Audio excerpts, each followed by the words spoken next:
चलिए क्लास चालू करें।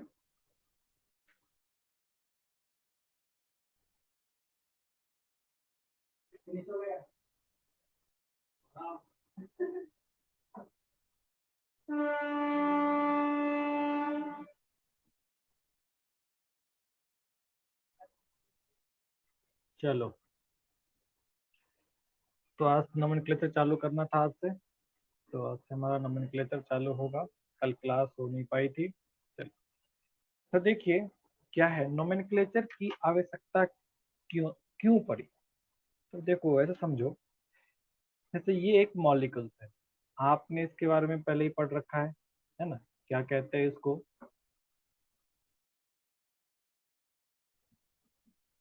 कॉमन नेम क्या है इसका? Acetic acid. Low volume. नहीं, मैंने तो जो हेडफोन लगा रखा है दैट इज गुड। मुझे तो सफिशिएंट साउंड आ रहा है। मुझे तो सफिशिएंट साउंड आ रहा है। आप लोग अपना वॉल्यूम थोड़ा इंक्रीज कीजिए। लो वॉल्यूम का तो कोई ऐसा इशू नहीं है। वॉल्यूम तो मोर देन सफिशिएंट है। बाकी लोग बताइए, लो वॉल्यूम है क्या? बाकी लोग बताए वॉल्यूम लो है क्या? ठीक है। तो जिनको भी थोड़ा लो लग रहा है, या तो रिकनेक्ट हो जाइए, या नहीं तो आप थोड़ा डिवाइस चेक कर लीजिए। ठीक है, चलो। तो ये क्लास 10th में ही पढ़ा होगा। मैं ऑलरेडी एक्सप्लेन कर चुका हूँ उस चीज को, तो बार बार लिखने से कोई फायदा नहीं है ना। चलिए, तो यहाँ पर क्या बता रखा है आपको कि ये क्लास 10th में आपने पढ़ा है कि दिस इज एसिटिक एसिड, है ना। इसको एसिटिक एसिड भी कहते हैं। और इसी का एक और नेम होता है इथेनोइक एसिड। अब देखो इसको, ये जो एसिटिक एसिड है, ये जो फॉर्मूला है क्लास 10th में आपने पढ़ा होगा। ये आपने देखा है, क्या कहते हैं इसको? एसिटिक एसिड कहते हैं। एसिटिक एसिड के साथ साथ और क्या क्या नाम? तो देखो, जैसे आप नॉर्थ इंडिया जाएंगे तो जनरली इसको विनेगर के, इधर भी लोग, बहुत सारे लोग विनेगर के नाम से जानते हैं। एसिटिक एसिड को हम लोग विनेगर के नाम से भी जानते हैं। इसको हिंदी में सिरका अम्ल भी कहा जाता है और मराठी में अम्बट एसिड भी कहा जाता है। तो देखो, एक छोटे से रीजन में जहाँ हम लोग रह रहे हैं, मतलब इंडिया का एक छोटा सा स्टेट है जहाँ हम लोग रह रहे हैं, वहां पर इन्हें हम टोटल 5 नाम से जान रहे हैं, है ना। इस एक मॉलिक्यूल्स को हम 5 नेम से जान रहे हैं। अब देखो इंडिया में कितने हैं? 22 तो ऑफिशियल लैंग्वेज ही है, तो हर लैंग्वेज में किसी न किसी नाम से इसको जाना जाता होगा। अब वर्ल्ड में कितने सारे लैंग्वेजेस हैं, है ना। तो हर जगह क्या है, हर एक नाम से जाना जाता है। अब देखिए, जैसे आप है ना, आप है यहाँ पे, और आप कल को रिसर्च करने गए, यूएसए चले गए मान लेते, यूके चले गए मान लेते, कहीं भी मान लेते। आप गए वहां पर, लैब में गए, और आपसे कहा गया कि एक प्रैक्टिकल करना है सर आपको। उसमें एसिटिक एसिड का रिएक्शन करना है इथर अल्कोहल के साथ, एस्टर का प्रिपरेशन करना है। आपने क्लास 10th में ही पढ़ा है स्टेरिफिकेशन रिएक्शन। तो आपने कहा ठीक है, कर लेंगे रिएक्शन।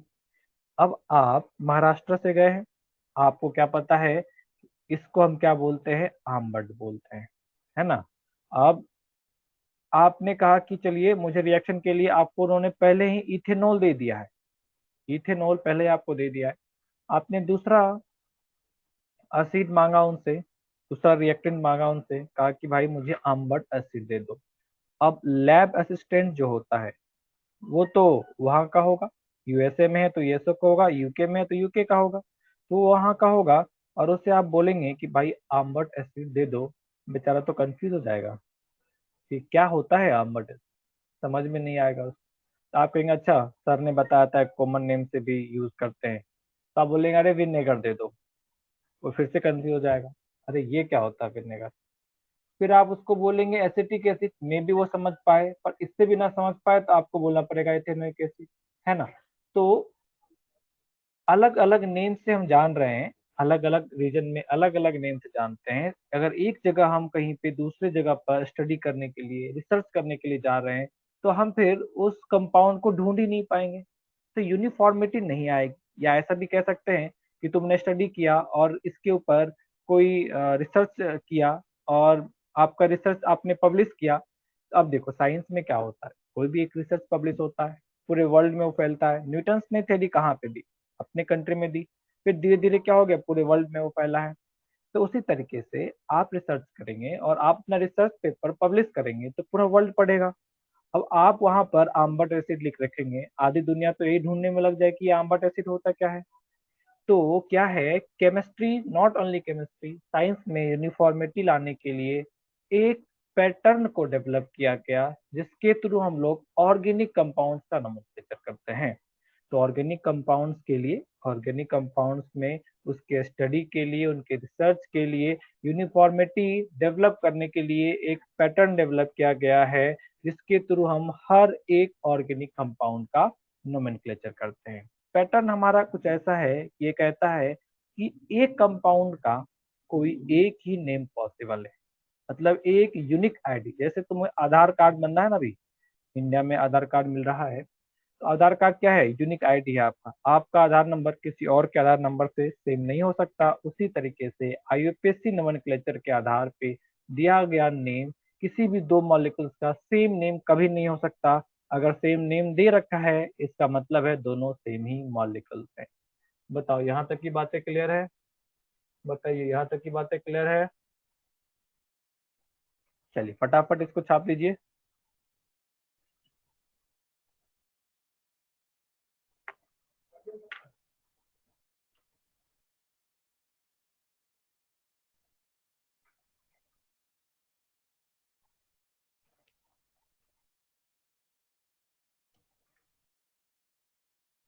डन। चल, तो नेक्स्ट है हमारा आईयूपीएससी नोमेनक्लेचर। आईयूपीएससी है, तो इसका फुल फॉर्म ये सब कोई पूछता नहीं, बट स्टिल आपको इतना नॉलेज तो होना चाहिए कि आईयूपीएससी का मतलब क्या है। International union of pure and applied chemistry. क्या कहता है आईयूपीएससी का फुल फॉर्म क्या है?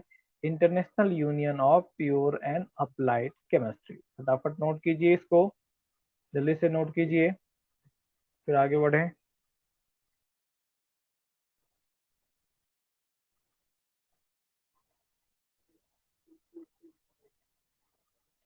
नोट हो गया सभी का?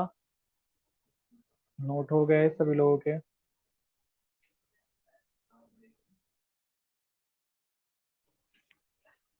यस। चलो।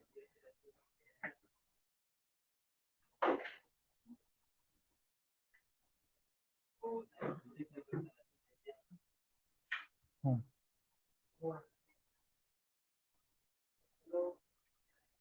अभी देखो, आईयूपीएससी नोमेनक्लेचर क्या कहता है। इन्होंने कहा कि किसी भी मॉलिक्यूल्स के नेम को ना हम तीन पार्ट में डिवाइड करते हैं, मतलब three box.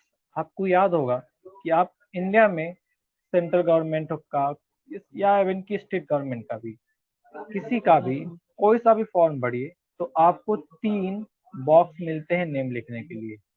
First name, middle name and last name. तो सेम चीज नोमेनक्लेचर वालों ने भी कॉपी कर लिया। उन्होंने भी कहा क्या, हम भी नोमेनक्लेचर को, किसी भी ऑर्गेनिक कंपाउंड को नेम लिखने के लिए उसे तीन पार्ट में क्लासिफाई करें। पहला प्रेफिक्स। प्रेफिक्स क्या होता है? जो उपसर्ग, जो पहले यूज किया जाता है। सफिक्स क्या होता है? प्रत्यय, जो बाद में आता है ना। और बीच में क्या हो गया, वर्ड रूट हो गया। जैसे यहाँ पर आप लोग शायद कुछ नेम यूज करते हैं, पहले शायद टाइटल है या फादर्स नेम, चलो ठीक है, यहाँ हो सकता है कि पहले आपका नेम, फिर बीच में फादर्स नेम, फिर टाइटल। उसी तरीके से इन्होंने क्या बोला है कि पहले प्रेफिक्स यूज करो, फिर वर्ड रूट करो, फिर सफिक्स यूज करो, है ना। अभी देखिए यहाँ पर, मगर इन्होंने कहा कि जो हमारा प्रेफिक्स है, जो फर्स्ट बॉक्स है ना, हम इसको भी दो पार्ट में क्लासिफाई करेंगे। कहते कौन कौन से दो पार्ट? एकदम सिंपल है ना, secondary prefix and primary prefix में क्लासिफाई कर देंगे। और उसी तरीके से सफिक्स को भी हम लोग दो पार्ट में क्लासिफाई करेंगे, primary and secondary, primary and secondary suffix. तो अब अगर हम देखें तो टोटल कितनी चीजें हमारे पास, फाइव चीजें हैं। तो कितने बॉक्स बनेंगे? टोटल फाइव बॉक्स बनेंगे। नेक्स्ट स्लाइड में आप देखेंगे तो आपके पास क्या है, टोटल फाइव बॉक्स बने हैं। चलिए आप पहले इसको नोट कीजिए, फिर हम नेक्स्ट स्लाइड पे चलते हैं। तो जल्दी से कीजिए, फास्ट कीजिए।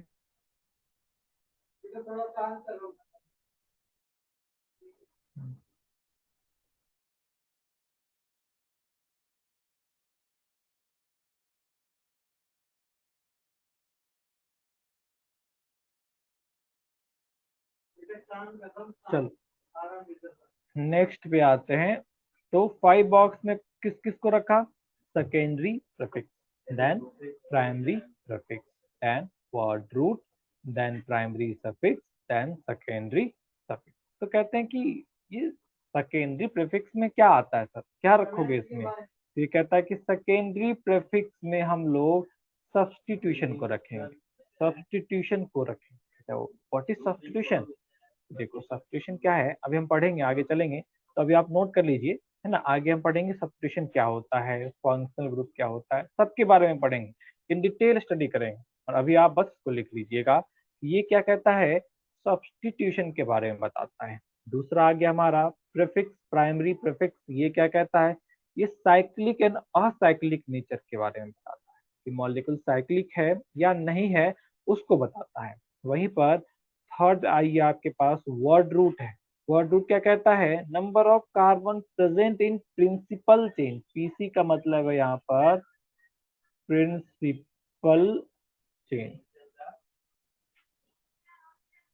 ये क्या आ गया आपका, प्रिंसिपल चेन है ना। अब प्रिंसिपल चेन क्या होता है ये भी हम पढ़ेंगे, अभी आप नोट कीजिए। अभी आगे चल के हम लोग प्रिंसिपल चेन भी पढ़ेंगे क्या होता है।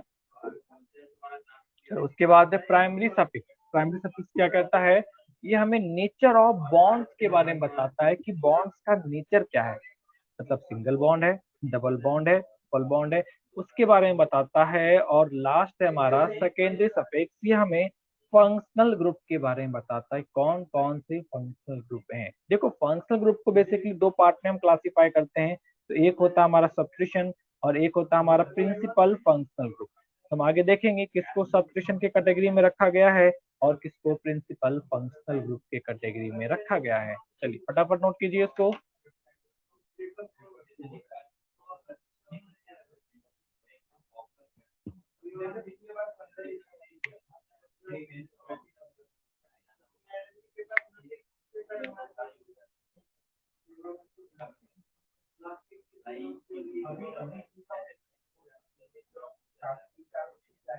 हो गए, नोट हो गया।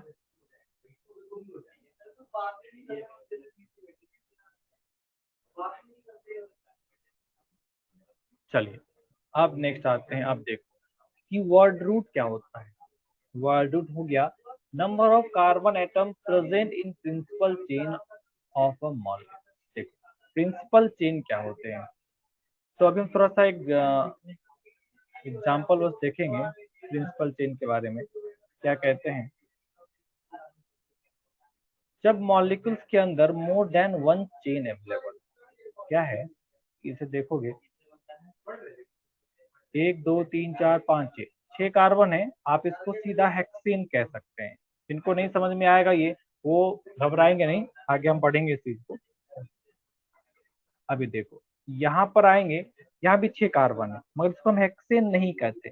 यहाँ पर जो हमारा नेम होता है पेंटेन होता है, 3 मिथाइल पेंटेन होता है। तो क्या हो रहा है कि देखो यहाँ से ए बी और सी, तो कहते हैं कि जब नंबरिंग करेंगे ना, हम लोग आगे पढ़ेंगे हम इस चीज को, तो नंबरिंग में हमारा एक ही चेन प्रिंसिपल चेन होता है। जैसे ए टू बी हमारा प्रिंसिपल चेन हो गया, तो ए टू सी प्रिंसिपल चेन नहीं है। तो जब भी more than one chain available होते हैं ना मॉलिक्यूल्स में, तो कोई एक चेन को हम प्रिंसिपल चेन मानते हैं और उसमें जितने कार्बन अवेलेबल हैं उसी के लिए वर्ड रूट यूज किया जाता है, उसी का वर्ड रूट हम लोग यूज करेंगे। क्लियर है ये बात। लॉन्गेस्ट चेन, यस पढ़ा होगा आपने लॉन्गेस्ट चेन, है ना, अभी बहुत चीजें पढ़ेंगे, तो वो लॉन्गेस्ट चेन भी कहते हैं उसको। ठीक है, जिनको ज्यादा डिटेल में नहीं पता कोई दिक्कत नहीं, आपको इतना भी समझ में आया ना कि जब भी मोर देन वन चेन होंगे तो एक चेन क्या होगा, हमारा मेन चेन होगा और उसी के लिए हम लोग वर्ड रूट यूज करते हैं और उसी चेन को हम लोग प्रिंसिपल चेन कहते हैं। तो ये हमारे वर्ड रूट के लिस्ट हैं। और देखो प्रिंसिपल चेन के लिए भी कुछ इन्फॉर्मेशन दिया है, तो आप ये इन्फॉर्मेशन को भी लिख लेंगे। ये इन्फॉर्मेशन क्या कहता है कि प्रिंसिपल चेन किसको कहते हैं, तो बस आप इसको बस नोट कर लेंगे ताकि आगे जब हम पढ़ेंगे तो आप कंफ्यूज ना करें, रिवीजन के टाइम आप कंफ्यूज ना करें कि क्या होता है प्रिंसिपल चेन, इसलिए आप इसको नोट कर लेंगे, है ना। क्योंकि अभी हम स्टार्ट करेंगे, सबसे पहले हम थर्ड पॉइंट को डील करेंगे, फिर हमारा पॉइंट नंबर फोर्थ आएगा, फिर सेकेंड आएगा, फिर फर्स्ट आएगा। तो थोड़ा सा सिक्वेंस अपोजिट होता है, तो बाद में बच्चे कंफ्यूज करने लगते हैं। इसलिए इस पॉइंट को आप बस नोट करके रख लेंगे, है ना, बस इस पॉइंट को नोट करके रख लेंगे। तो चलिए आप नोट करेंगे। तो अभी क्या नोट करेंगे, सबसे पहले तो आप वर्ड रूट का डेफिनेशन नोट करेंगे, फिर आप ये टेबल नोट करेंगे, है ना। टेबल नोट करते वक्त ध्यान देंगे, अगर एक कार्बन है तो मीथ यूज करते हैं, देखो मीथ नहीं एक्चुअली मीठा होता है, तो इसलिए देखो हमने लिखा है silent A available at end of each word. हर एक वर्ड रूट के एंड पे एक ए अवेलेबल होता है which is temporary, that is not permanent. कुछ एक कंडीशन में एग्जिस्ट करता है, कुछ एक कंडीशन में एग्जिस्ट नहीं करता है। तो इसलिए आप जब भी लिखेंगे तो ब्रैकेट में ए डाल के, ब्रैकेट में ए डाल के लिख लीजिएगा, यहाँ पे ब्रैकेट में ए डाल करके लिख लीजिएगा कि ये भी अवेलेबल है। क्लियर है, चलो फटाफट नोट करो इसको।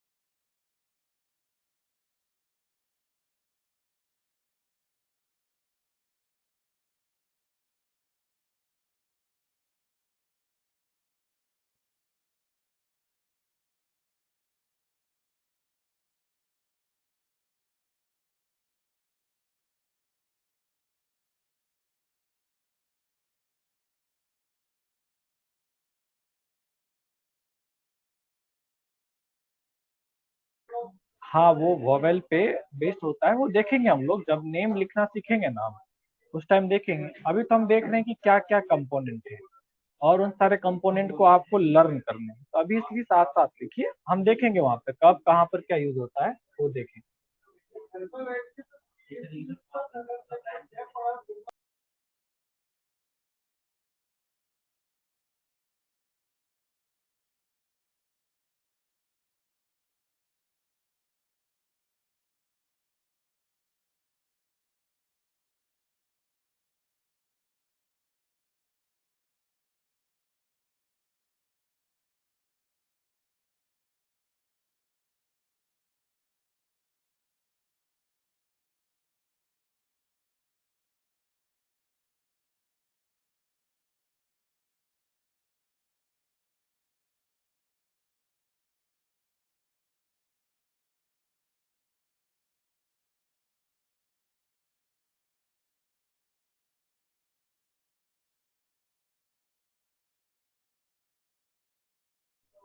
सभी लोगों का हो गया, नोट कर लिया।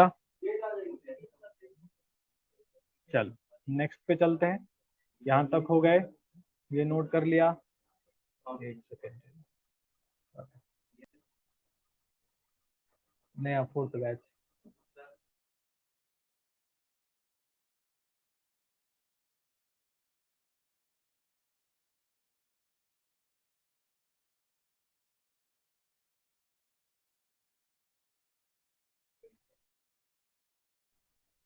हाँ सिस्टर हैं, बात करना है क्या, बुला दूं, मतलब बात करोगे क्या, बात करने हैं क्या।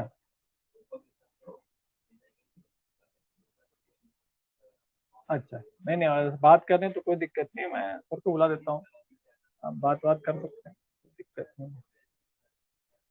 चलिए नेक्स्ट आते हैं फंक्शनल ग्रुप किसको बोलते हैं। देखो, इट इज एन एटम और ग्रुप ऑफ एटम और multiple bond which decide the characteristic of A molecule, है ना।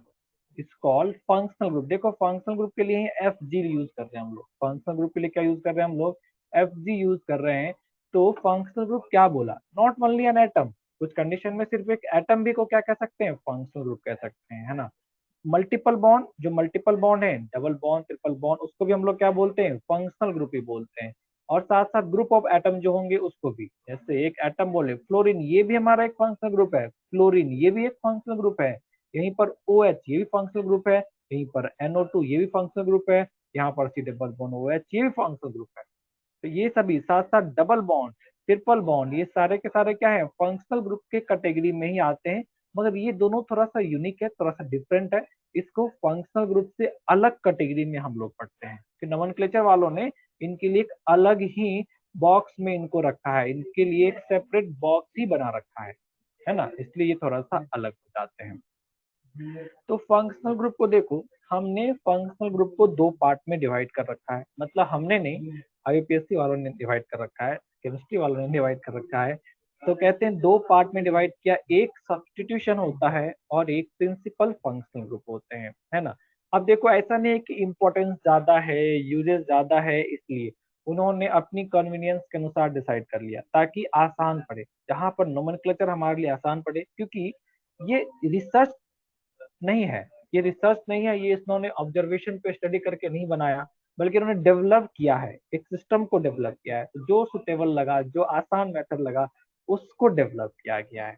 तो सब्स्टिट्यूशन, तो फंक्शनल ग्रुप को दो पार्ट में डिवाइड किया गया है, एक सब्स्टिट्यूशन और एक प्रिंसिपल फंक्शनल ग्रुप। तो फटाफट यहाँ पर नोट कीजिए आप, फिर आगे चल के हम लोग देखेंगे सब्स्टिट्यूशन में कौन कौन है और प्रिंसिपल फंक्शनल ग्रुप में कौन कौन आते हैं। चलिए फटाफट नोट कीजिए।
चलो हो गया ये। नेक्स्ट पे आइए, सेकेंडरी प्रीफिक्स क्या क्या है। देखो, it give information about the substitution. Substitution क्या था, अभी जस्ट देखा हमने, फंक्शनल ग्रुप में एक पार्ट सब्स्टिट्यूशन होता है। तो जो सबसे पहला बॉक्स था हमारा वो क्या था, सेकेंडरी प्रीफिक्स का बॉक्स था। तो सेकेंडरी प्रीफिक्स में हम क्या रखते हैं, सब्स्टिट्यूशन को रखते हैं, और सब्स्टिट्यूशन में कौन आता है। तो देखो ये जितने मॉलिक्यूल्स दे रखे हैं ना, इतने मॉलिक्यूल्स ही हमारे सब्स्टिट्यूशन में आएंगे, और कोई नहीं मिलेगा आपको सब्स्टिट्यूशन में, बस इतने मॉलिक्यूल्स ही आएंगे, इतने मॉलिक्यूल्स को ही आपको याद रखना है। तो ये जो हमारे 7 मॉलिक्यूल्स हैं, ये क्या हो गए, सब्स्टिट्यूशन में आते हैं। इन सभी को क्या बोलेंगे हम लोग, सब्स्टिट्यूशन बोलेंगे। इसमें एक और लिख लेंगे आप बीच में, सॉरी, इपॉक्सी, इपॉक्सी लिख लेंगे एक, ये भी एक मॉलिक्यूल्स है, ये भी इथर ही है, मगर ये साइक्लिक इथर है ना, मतलब ऐसा है। हाँ, बस ऐसे करके लिख लीजिएगा, इपॉक्सी। तो ये हमारे क्या हो गए, ये हमारे सब्स्टिट्यूशन हो गए। तो ये सब्स्टिट्यूशन किस में रखना है, सेकेंडरी प्रीफिक्स में रखना है। तो secondary prefix give information about the substitution, और सब्स्टिट्यूशन में ये सभी है। अच्छा, नेम प्रीफिक्स क्या हो गया, अब देखो इसका एक्चुअल नेम क्या है, नहीं, they are not treated as principal functional group, इनको प्रिंसिपल फंक्शनल ग्रुप नहीं मान सकते। देखो ये क्या हमारे पास ब्रोमाइड है ना, this is bromide, this is chloride, ये क्या है, फ्लोराइड है, ये फ्लोराइड, ये आयोडाइड, ये इपॉक्साइड, ये इथर। तो ये नेम हमें यूज नहीं करने हैं, हमें नेम कौन सा यूज करना होता है, ये वाला नेम यूज करना है। तो आपको ये नेम याद रहने चाहिए, ये जितने नेम दे रखे हैं ये याद रहने चाहिए, क्योंकि नोमेनक्लेचर में इसका यूज किया जाएगा। इसका एक्चुअल नेम ब्रोमाइड है या बोरोन है, वो नहीं बोलेंगे हम लोग ना, सॉरी, ब्रोमीन है वो नहीं बोलेंगे, क्लोरीन है वो नहीं बोलेंगे, क्लोराइड है वो नहीं बोलेंगे, हम क्या बोलेंगे, ब्रोमो बोलेंगे उसको, हम क्या बोलेंगे, फ्लोरो बोलेंगे उसको, फ्लोरो बोलेंगे उसको। क्लियर है, क्लियर है सभी को। चलिए फटाफट नोट कीजिए इसको, फटाफट नोट कीजिए।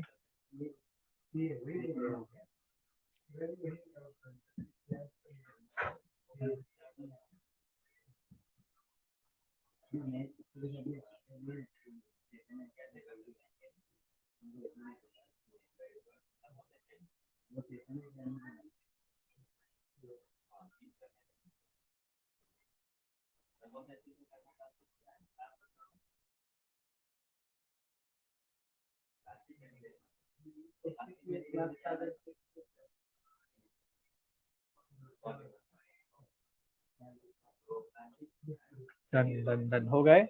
चलो नेक्स्ट में आइए, प्राइमरी प्रीफिक्स। तो प्राइमरी प्रीफिक्स देखो क्या कहता है, it give information about the cyclic and acyclic nature of molecule. कैसे मॉलिक्यूल साइक्लिक है या नहीं उसके बारे में कहता है। तो देखो कहते हैं अगर साइक्लिक मॉलिक्यूल्स है ना तो उसके लिए प्रीफिक्स हम लोग साइक्लो का यूज करेंगे, और असाइक्लिक है तो वहां पर कुछ भी यूज नहीं किया जाता। साइक्लिक है तो क्या यूज करेंगे, साइक्लो, और असाइक्लिक रहेगा तो कुछ भी यूज नहीं होता। चलो इसको भी नोट कर लीजिए, 1 मिनट में लगेगा, फटाफट कंप्लीट कीजिए इन सभी को। किसको इपॉक्सी बोल सकते हैं बेटा, किसको इपॉक्सी बोलना है, ये इपॉक्सी है, ये इपॉक्सी, आयोडो को इपॉक्सी नहीं कहते, ये इपॉक्सी, अरे बाप रे,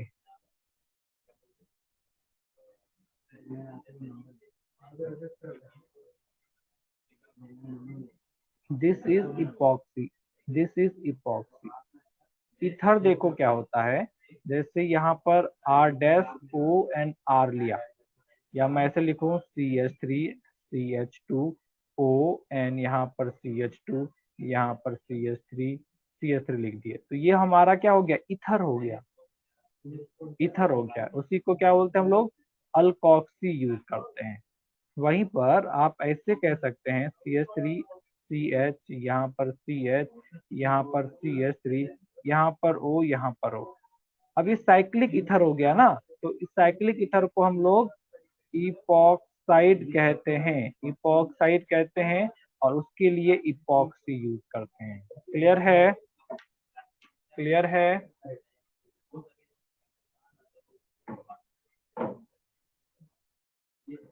ये नोट कर लिए सभी लोग, सभी लोग नोट हो गए।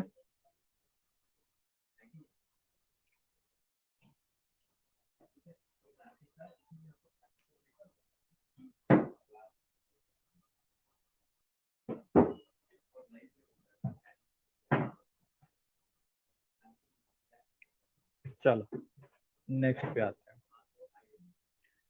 नेक्स्ट है हमारे पास प्राइमरी सफिक्स। क्या होता है primary suffix, it give information about the nature of bond between the carbon and carbon molecule. Carbon carbon के बीच कौन कौन से बॉन्ड हो सकते हैं, 3 टाइप के बॉन्ड हो सकते हैं, single bond, double bond, triple bond. Single bond, अगर सिर्फ सिंगल बॉन्ड है तो क्या यूज करेंगे, एन का यूज करेंगे। अगर एक भी डबल बॉन्ड आ जाए तो क्या यूज करेंगे, इन का यूज करेंगे। और एक भी ट्रिपल बॉन्ड आ जाए तो आइन का यूज करेंगे। याद रखो इसका प्रोनाउंसिएशन आइन है, वाइन मत पढ़ लेना, है ना, वाइन पढ़ लोगे तो नशा आ जाएगा, तो इसको आइन पढ़ते हैं, तो आइन बोलेंगे क्योंकि इसका यूज पड़ेगा आगे चल के। क्लियर है, नोट कीजिए।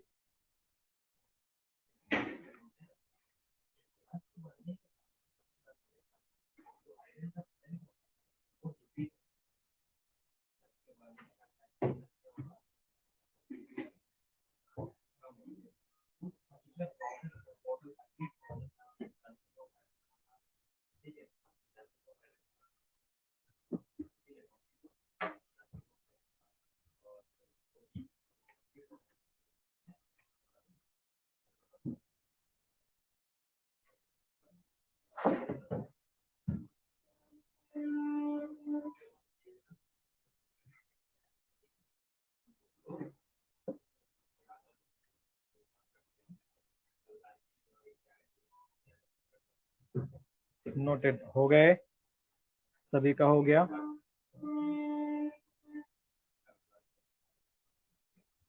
चलिए नेक्स्ट पे आते हैं, सेकेंडरी सफिक्स। लास्ट बॉक्स है ये हमारा नोमेनक्लेचर का, लास्ट बॉक्स है secondary prefix. It give information about the principal functional group. क्या कहता है ये, जो मेन मेन फंक्शनल ग्रुप है ना हमारा, जो प्रिंसिपल फंक्शनल ग्रुप है ना हमारा, उसके बारे में इंफॉर्मेशन देता है। अच्छा, आप इसको ये मत नोट कीजिए, है ना, आपको मैं इसका नाम देता हूँ, इधर से नोट करना है, यहाँ पर जो टेबल दे रखा है यहाँ से नोट करना है। देखो मैं सभी का नेम लिख देता हूँ। जो पहला वाला है दैट इज कार्बोक्सिलिक एसिड, इसको हम लोग सल्फो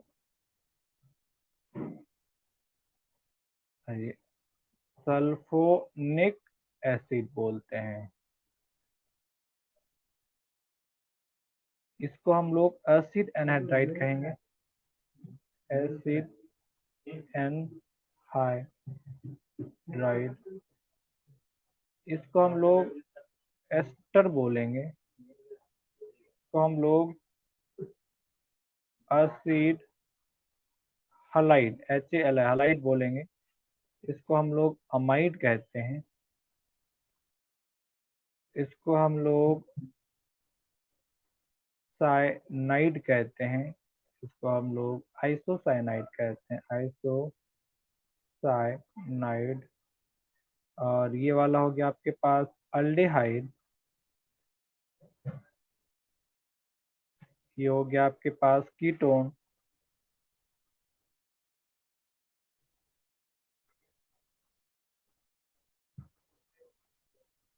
कीटोन।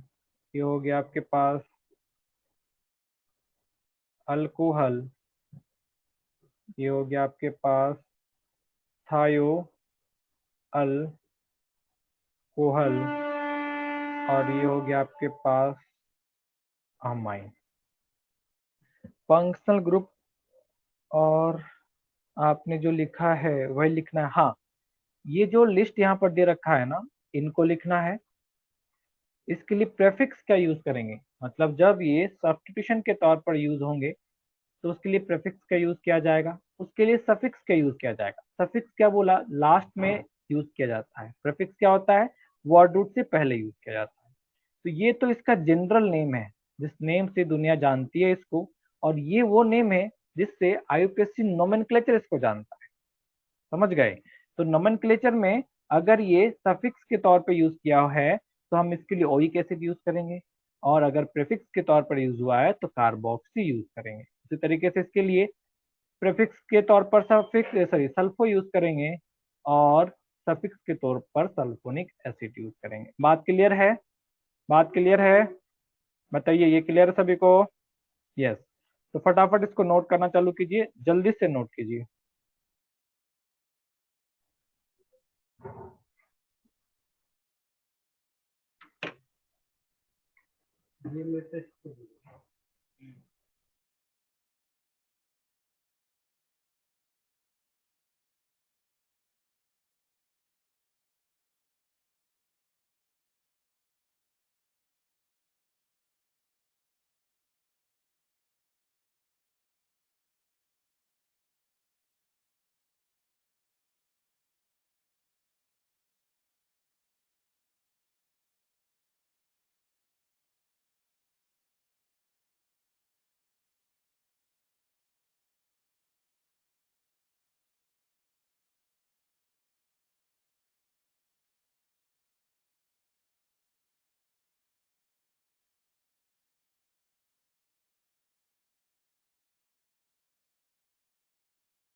सभी का नोट हो गया?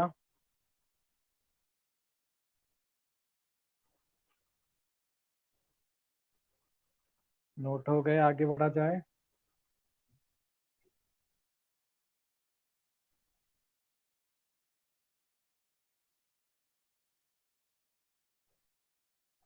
सभी का नोट हो गया? अगर आगे बढ़ने के बाद फिर आप बोलेंगे सर प्रीवियस पेज, तो फिर नहीं आऊंगा मैं, इसलिए जब पूछा जाए उसी टाइम बता दीजिए।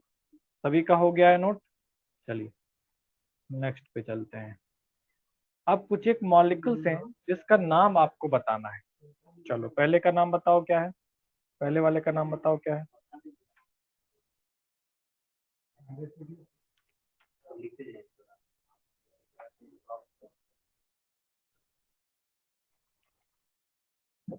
मीथेन है। क्या है नेम इसका? मीथेन है। चलो करेक्ट है।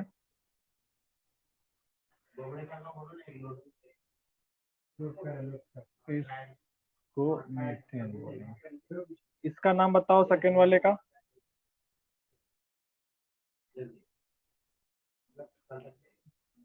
इथेन। इस वाले का प्रोपेन। इसका नाम बताओ फोर्थ वाले का।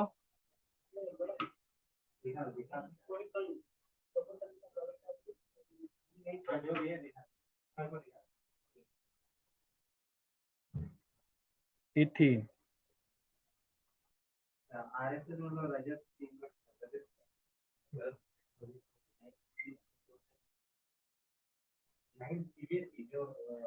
लास्ट का बताओ। इथाइन, है ना? चलो मिथाइन डू नॉट एग्जिस्ट। चलो अभी name of radical. Radical, name of radical का मतलब क्या है इसको समझिए। जैसे देखो CH4 है ना? तो CH4 को अगर मैं ऐसे लिखूं,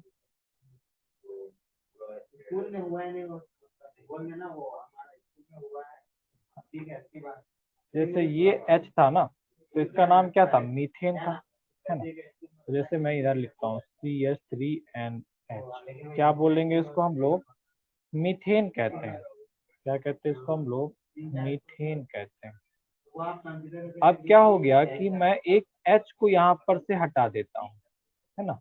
एक H को हटा देता हूँ तो क्या होगा? ये वैकेंट हो जाएगा, मतलब वैलेंसी क्या हो जाएगी? फ्री हो जाएगी। अगर वैलेंसी फ्री हो गई है तो अब इस मॉलिक्यूल्स को हम लोग क्या बोलेंगे? तो कैसे नाम लिखना है उसका? तो देखो ये क्या कहता है, अगर अल्केन है, अगर अल्केन है तो अल्केन में क्या करते हैं हम लोग?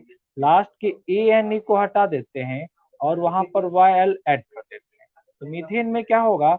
ANE को हटा करके YL हम ऐड करेंगे और क्या आ जाएगा हमारे पास? मीथाइल आ जाएगा। यहाँ पर क्या आ जाएगा हमारे पास? अल्काइल आ जाएगा। क्लियर है? बताइए ये क्लियर है?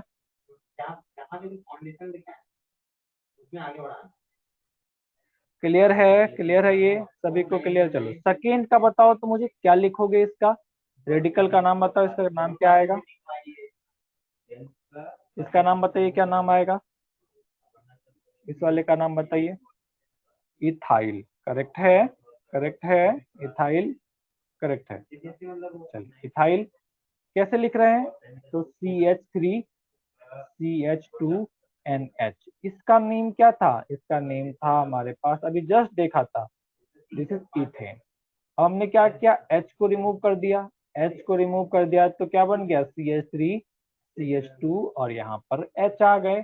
तो अब क्या किया हमने? ANE को हटाया और YL को ऐड कर दिया। The name is ethyl. Clear है? सभी को क्लियर है?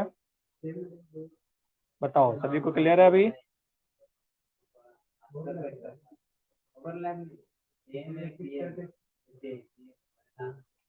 चलो थर्ड का नेम बताओ, क्या लिखोगे?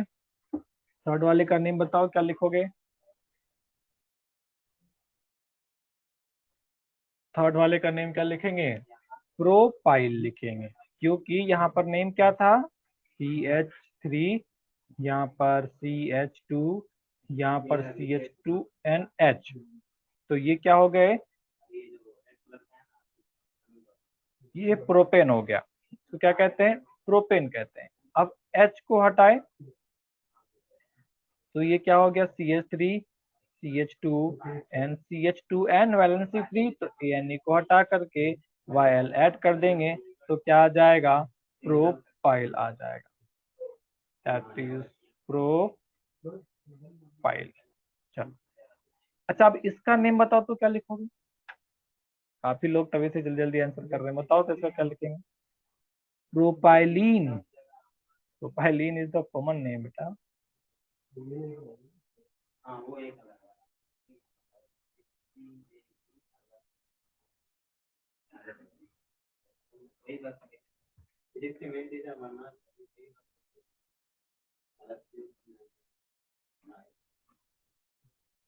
बताइए।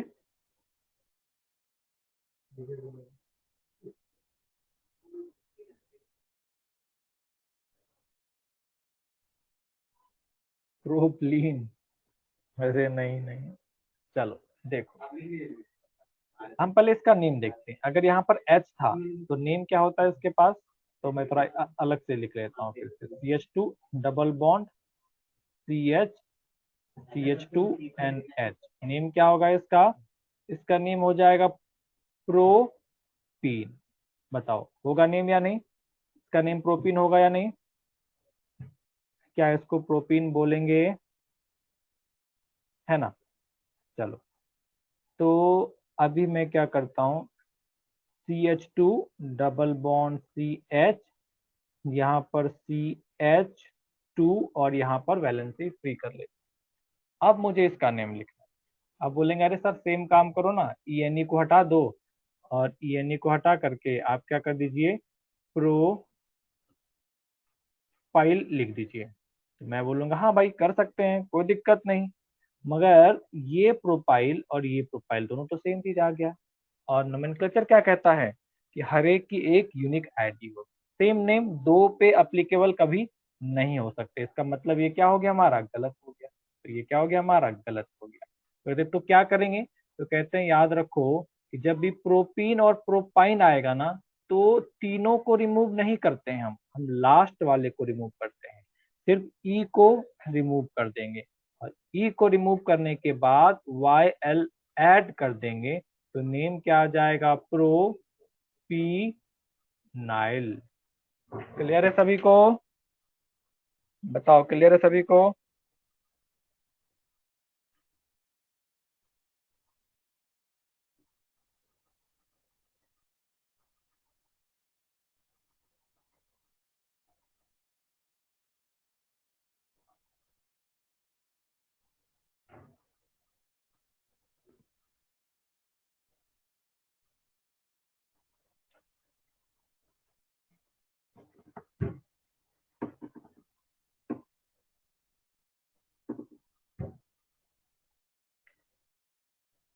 अरे हो गए? अरे लास्ट वाले का पहले बताओ फिर नोट करना। लास्ट का बताओ, इसका क्या लिखोगे नेम? इसका नेम क्या आ जाएगा, CH ट्रिपल बॉन्ड C, यहाँ पर CH2 एंड H, नेम क्या आ जाएगा इसका, प्रोपाइन। अब मुझे इसका सब्स्टिट्यूशन लिखना है, CH ट्रिपल बॉन्ड C, यहाँ पर CH2 and 1 free valency. Now we have to write like this, YL को ऐड करो, देन प्रोपाइ प्रोपाइनाइल, प्रोपाइनाइल, प्रोपाइनाइल। क्लियर है सभी को? क्लियर है सभी को यहाँ तक? क्लियर है सभी को यहाँ तक? चलिए फटाफट नोट कीजिए, इसको जल्दी से नोट कीजिए।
हो गया सभी का? सभी लोगों का हो गया? सभी लोगों का हो गया है? हो गया है। चलिए, अभी हम लोग नोमेनक्लेचर पे चलेंगे। Rules for nomenclature, rules for finding principal. चलिए देखिए क्या कहता है। तो रूल्स ऑफ नोमेनक्लेचर, सबसे पहले हम लोग नोमेनक्लेचर ऑफ अल्केन पढ़ रहे हैं। अल्केन का नोमेनक्लेचर पढ़ेंगे। क्या है अल्केन? तो आपको पता ही है क्या होता है। सिंगल बॉन्ड वाले मॉलिक्यूल्स को हम लोग अल्केन बोले। चलो, तो सबसे पहला काम क्या करते हैं, जब भी नोमेनक्लेचर करेंगे हम लोग सबसे पहला काम क्या करेंगे, प्रिंसिपल चेन फाइंड आउट करेंगे। अब देखो अल्केन है ना, डबल बॉन्ड नहीं रहेगा, फंक्शनल ग्रुप भी नहीं रहेगा, सिर्फ कार्बन और हाइड्रोजन, क्योंकि alkene is the part of hydrocarbon. Hydrocarbon क्या होता है, जो सिर्फ कार्बन एंड हाइड्रोजन से मिलके बना। यहाँ पर डबल बॉन्ड नहीं है, यहाँ पर मतलब मल्टीपल बॉन्ड नहीं है, यहाँ पर फंक्शनल ग्रुप नहीं है। तो रूल्स में थर्ड वाला जो आपने प्रिंसिपल चेन में देखा था वही रूल सबसे पहले एप्लीकेबल हो पाता है यहाँ पर। खैर वो आपको धीरे धीरे समझ में आ जाएगा। उसको वो अगर समझ में नहीं भी आ रहा है, वो याद नहीं भी आ रहा है तो कोई दिक्कत नहीं है। मगर आपको इतना तो पता है कि अल्केन में डबल बॉन्ड नहीं होगा, अल्केन में functional group, principal functional group नहीं होगा, अल्केन में प्रिंसिपल फंक्शनल ग्रुप नहीं। चलो, तो क्या कहते हैं, तो जब भी आपको नोमेनक्लेचर करना, ठीक है ना, जब भी आपको नोमेनक्लेचर करना है तो नोमेनक्लेचर ऑफ अल्केन पे चल रहे हैं। जो सब भी आपको नोमेनक्लेचर करना, नॉट अल्केन, किसी का भी नोमेनक्लेचर करेंगे, सबसे पहला काम हम करेंगे कि हम प्रिंसिपल चेन को ढूंढेंगे। तो प्रिंसिपल चेन क्या होता है, तो सबसे पहला रूल हम पढ़ रहे हैं प्रिंसिपल चेन के लिए।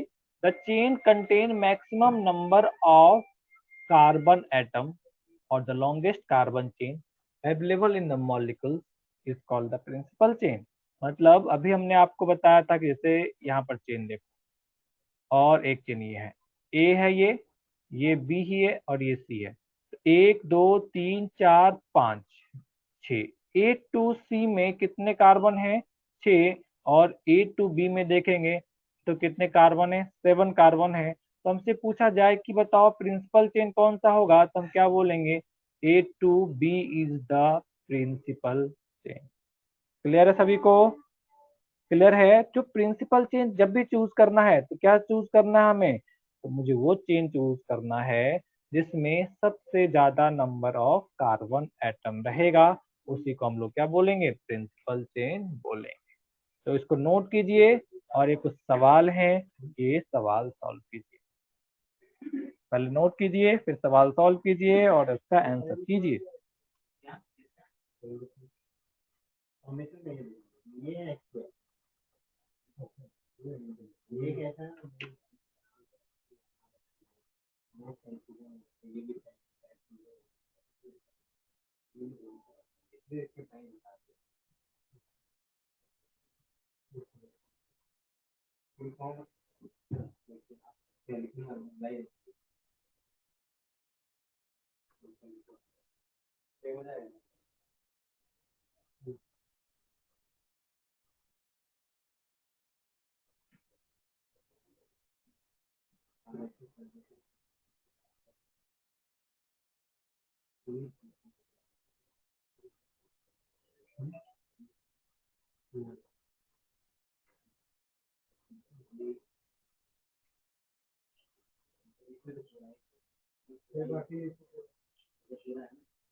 अरे सवाल सॉल्व करो, सवाल सॉल्व करो, इसका आंसर करो। फर्स्ट वाले का बताओ क्या आएगा आंसर, ए बी सी में प्रिंसिपल चेन बताना है कौन सा होगा। कौन सा होगा?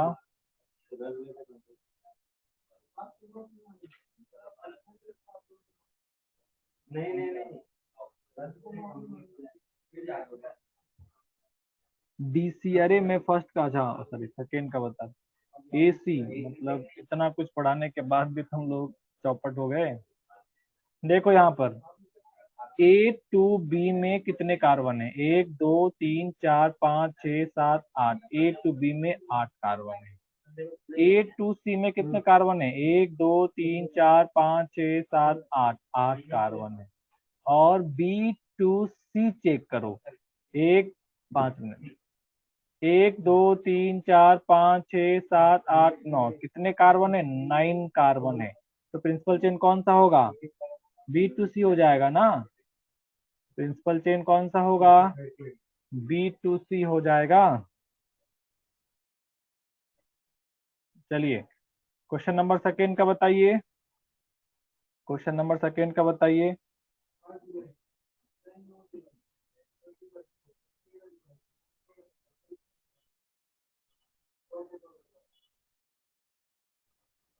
चलो देखो, अब देखो अगर चेन काफी ज्यादा हो जाए तो अब हर एक का पॉसिबल पेयर बनाना, काउंट करना थोड़ा डिफिकल्ट होता है। तो हम लोग क्या होते हैं, एक एलिमिनेशन प्रोसेस यूज करते हैं, इसको हम लोग जंक्शन रूल भी कहते हैं। किसी मतलब का नहीं है, सीधा देखते हैं। जैसे कि मैं यहाँ से चलूं, पहला जंक्शन यहाँ पे आता हूँ, तो देखो इधर कितने कार्बन है, दो, 1 2 3 4। तो मुझे पता है इधर 2 है, इधर 4 कार्बन है, तो ये तो ले नहीं सकते ना, इसी को लेना पड़ेगा। तो हमने इसको एक्सेप्ट किया, इसको एलिमिनेट कर दिया। अब ये हमारा प्रिंसिपल चेन का पार्ट होगा। अब फिर हम यहाँ पे आते हैं, 1 2 3 4, 1 2 3, इधर 4 इधर 3, तो 4 वाला ही आएगा ना, 3 वाला तो आएगा नहीं, तो ये 4 वाला आ जाएगा। अब क्या हो गया हमारा, B to D principal chain हो गए। नंबर ऑफ कार्बन काउंट करो, 1 2 3 4 5 6 7 8 9 10, 10 कार्बन है। देख चेक करके देखो, किसी में भी 10 कार्बन नहीं होगा। क्लियर है, बताइए क्लियर है। क्वेश्चन नंबर सेकेंड क्लियर है, क्वेश्चन नंबर सेकेंड क्लियर है। चलो क्वेश्चन नंबर थर्ड तुम लोग के लिए होमवर्क है, कल आराम से करके लाओ। ठीक है, क्वेश्चन नंबर थर्ड होमवर्क दिया है, कल आराम से करके लाइए। ठीक है, काफी लोग आंसर नहीं कर पा रहे हैं, 1 2 बच्चे आंसर कर रहे हैं, तो फिर फायदा नहीं होगा ना। चलो फिर कल करके लाइए। Okay, thank you.